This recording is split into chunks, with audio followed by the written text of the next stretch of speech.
Margaret Hoffman. I teach two landscape design courses for the landscape contracting program, which is within Plant Science Department in the College of Ag. And we had identified a bottleneck, learning bottleneck within the courses. It's very important for the students to be able to identify and incorporate principles and elements of design into their landscape designs that they create.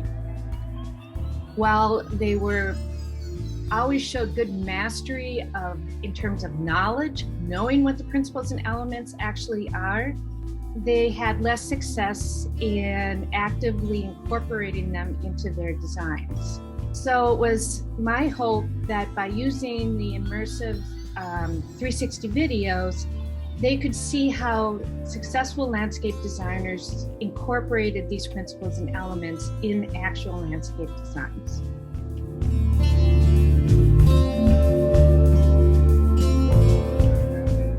So we, in the spring, for my senior design course, which is the planting design course, we decided to create a series of 3 assignments that the students would use the 360 tours while they were learning about principles and elements of design. Okay, here you can see Dan Getz, who came to my classroom and explained to the students how to use ThingLink to create tours. What you can see on this computer screen is the tour that I created of the Penn State Arboretum. First, the students viewed the ThingLink tour, and they were asked to identify principles and elements of design and to explain what they saw in the Arboretum tour. After they did that, then Dan walked them through the actual creation, and then we gave them the assignment. The assignment was to create their own tour in a group setting of different landscape sites on campus. This is the website for the Pillar Project. This was developed by Nick Smirker, project lead.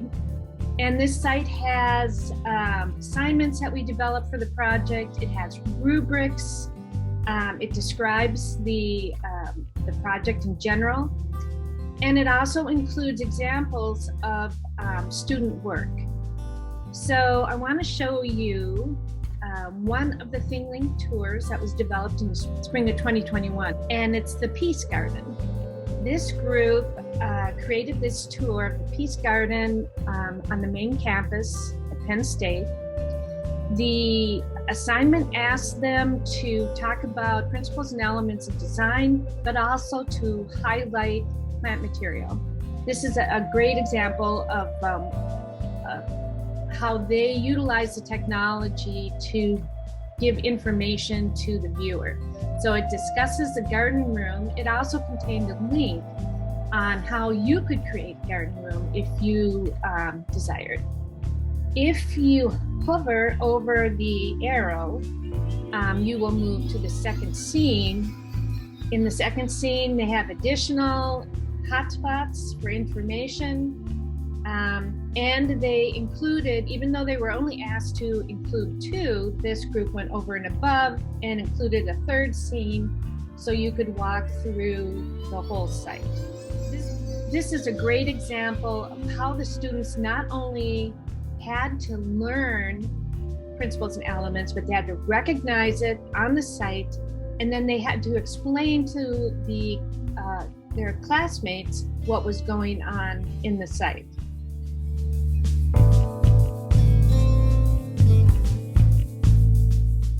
Additionally, the final project that these students had to do, which utilized the 360 technology, was at the end of the semester. They were developing designs for clients, and they were asked to develop a 360 tour of their design. They would have one scene in the front yard and one scene in the backyard. They would highlight a design problem in both scenes and then their solution. And they would also highlight plant material that they were recommending in the design. So in this particular course, the 360 technology both helped them learn about principles and elements, but also was successfully used in terms of plant material and plant material knowledge. We did a survey at the end of the semester and asked their feelings about whether this was a good way to learn principles and elements. They felt that it added to the course, and just their general opinions of other ways it could be used successfully. They think it's something that for their generation or their age group is going to be used more and more. And they certainly can see it as a selling tool when presenting designs to their clients. And as a matter of fact, we did show some tours to the client when they were presenting their final designs. That's one of the largest challenges in the field is, if you show a client a flat plan, they have no idea what's going on in it. They just can't visualize it. But if you give them a model or a tour or an immersive experience, then they get excited. You can really communicate your design intent.